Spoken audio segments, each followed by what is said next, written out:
In this video, I'll demonstrate how to remove a gearbox from an X5 buggy. This is the replacement gearbox I have here, so I'll walk you through the red cap that's on this a little bit later. I have a power drill with a Phillips head attachment, a piece of foam, a flathead screwdriver, also some spare parts that come with the gearbox. I've also got a pair of pliers and a set of leads that I've rigged up so that I can independently test the motor. Just a pair of positive and negative spay terminals there, and a 12-volt battery, and then I also have just some petroleum jelly and a rag. So we'll begin by removing the cowling and then gaining access to the motor controller. Each screw that I remove I'll put into the foam in the same pattern so that I know which way to reassemble.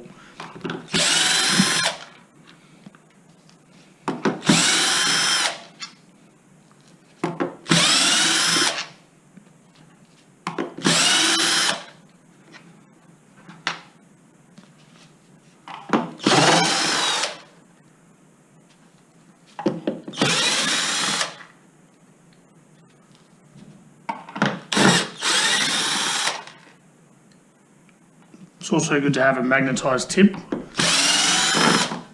Helps you get the screws out sometimes when you're pulling them out, so it does come in quite handy.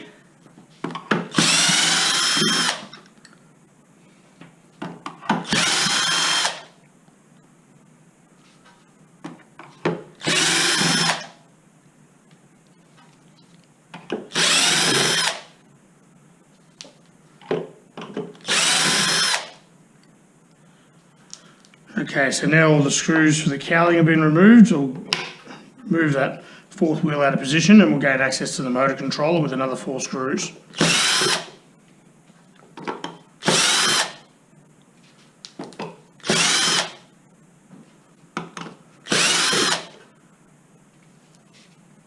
Now you can see the motor controller will pop out. There's a cover here that needs to be removed.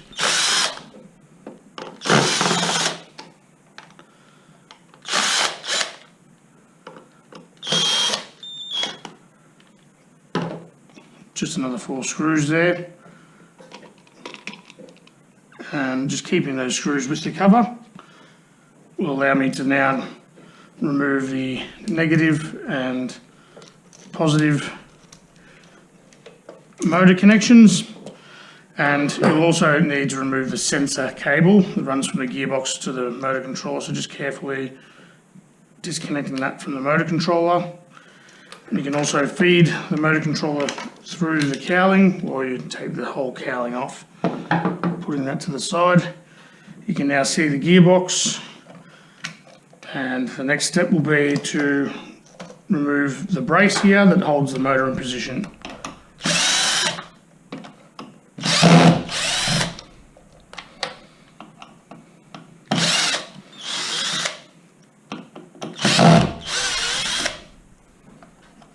So just put the brace here and the 4 screws with it, and then we've got 2 screws on either side holding the gearbox in position.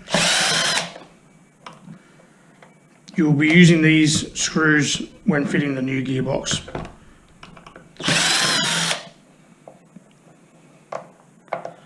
So I'll put them into the foam.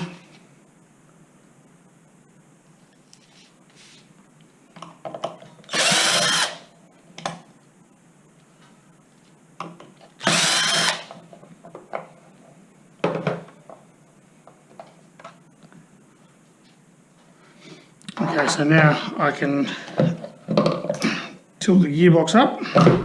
You can see there's 3 more screws that connect the motor to the gearbox, so we'll remove these 3 out of the way.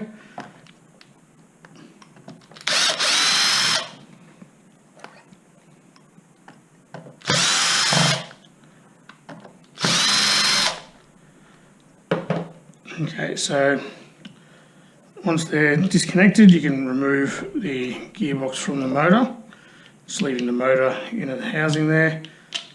And we'll take these 3 out. Now these are slightly shorter than the new ones that are supplied, so we won't use them when reinstalling. And I'll just fit this gearbox out of the way with its original bolts, screws. and we'll now focus on installing the new gearbox. Now you've got to pay attention to this gasket as well when reinstalling. So using the gasket off the original one, you'll see that there's two half moon shapes here, so that if you line them up, that's the wrong way, flip that over, you'll line them up with the two holes on the gearbox. Now also a little bit of lubricant can also help to kind of sit this gasket in position correctly when reassembling. So we'll now fit this gearbox to the motor, aligning the three screw positions and then just twisting that until it's in the right spot. Now we'll get the bolts out of the bag here. There's also a bracket that needs to be fitted, along with a couple of straps as well. They're the two straps and three longer bolts. So fit these through the motor to the gearbox. I have my setting on about 5 on my power drill, nothing too strong because you don't want to strip any screws when reassembling. It doesn't have to be over firm.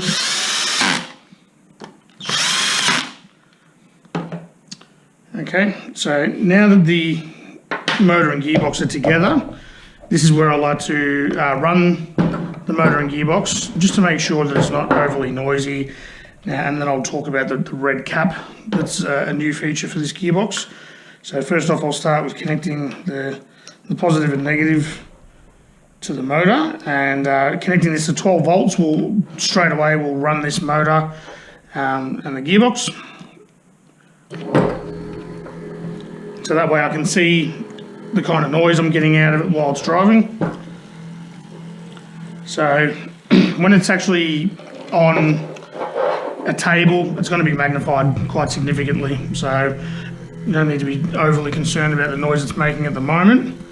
Now pushing this red cap in, this red cap fits the motor into the worm drive position correctly, and it can actually be adjusted with a flathead screwdriver to whichever way you might need to, just in case the noise is a little bit loud when tightening up. So we'll begin with tightening up this top screw here.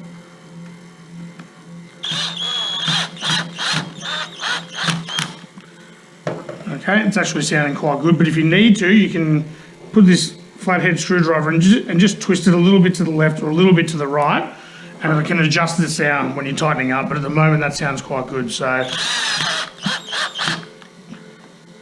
fasten these two screws until nice and firm.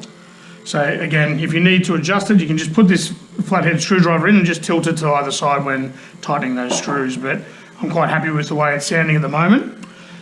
So I'll be happy to reinstall this straight away. So we'll disconnect this from the battery, put these little leads to the side. Again, if you don't have that set up, you can connect the battery to the main power source. It's just a little bit more fiddling around, a bit more playing around with it, but it can be done. And then before we go ahead with this, there's one more thing we need to do, which is change this bracket. Now, the bracket that's supplied has been slightly modified to accommodate the new gearbox. So we'll just remove these 4 screws.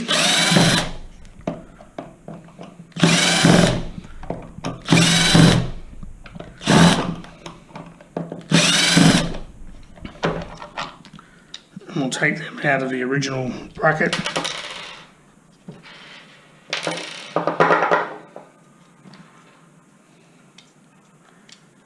Put that to the side with the old gearbox, and then fitting the new bracket in position.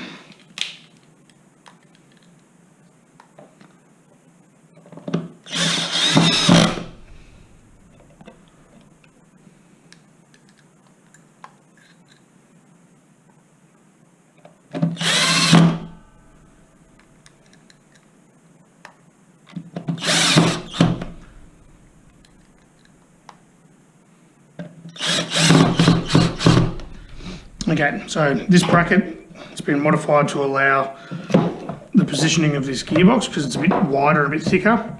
So tucking away any cables out of the way so they're not getting pinched, and this gearbox just sits in nicely.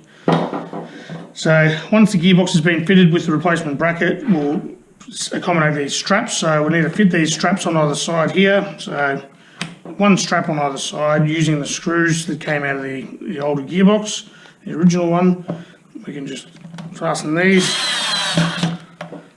Again, you don't want to do it too tight, just until firm on either side.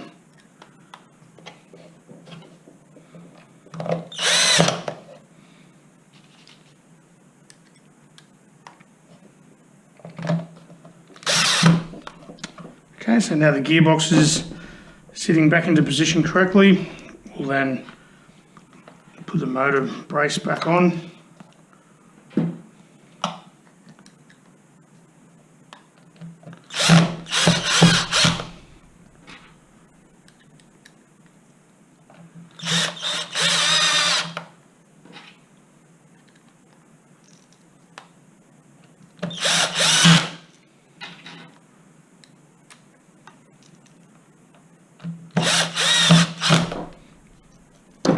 Okay, so now at this point I'll connect the positive and negative motor back onto the motor controller. You can see that there's a negative and positive sign on the actual casing of the motor controller here. So focus on reconnecting the motor and the sensor. So the sensor lead to be connected into here. Okay, and then just making sure each of those cables are in their respective positions, and then putting this cover back over the top, and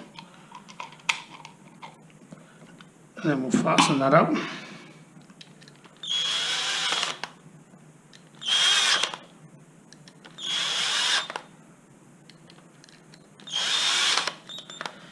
Okay, that way everything's nice and neat. So we've got the gearbox back in the position with the bracket and the brace back over the motor.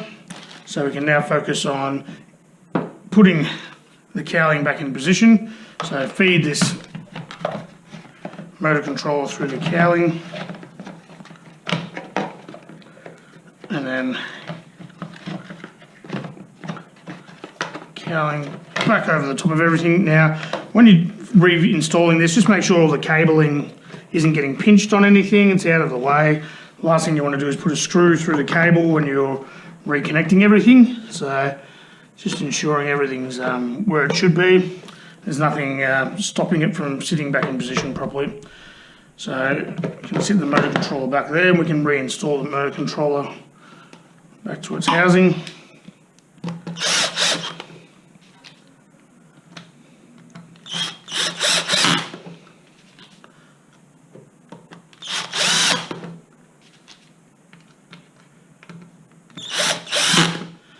Okay, and now the last step is just to reinstall the cowling. So we'll start off with the screws as we remove them.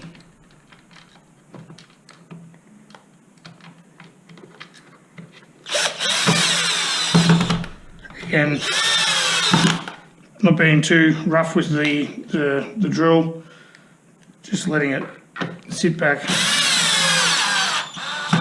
without stripping it through the housing or anything like that.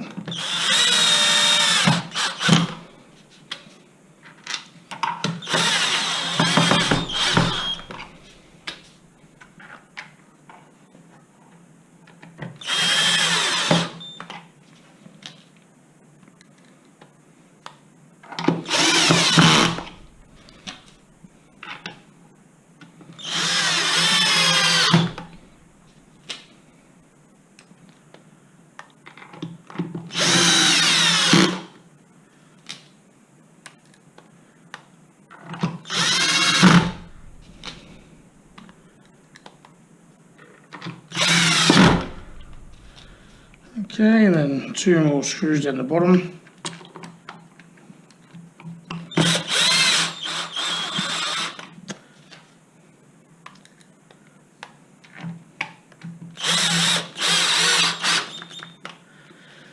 Okay, so the housing is now reinstalled.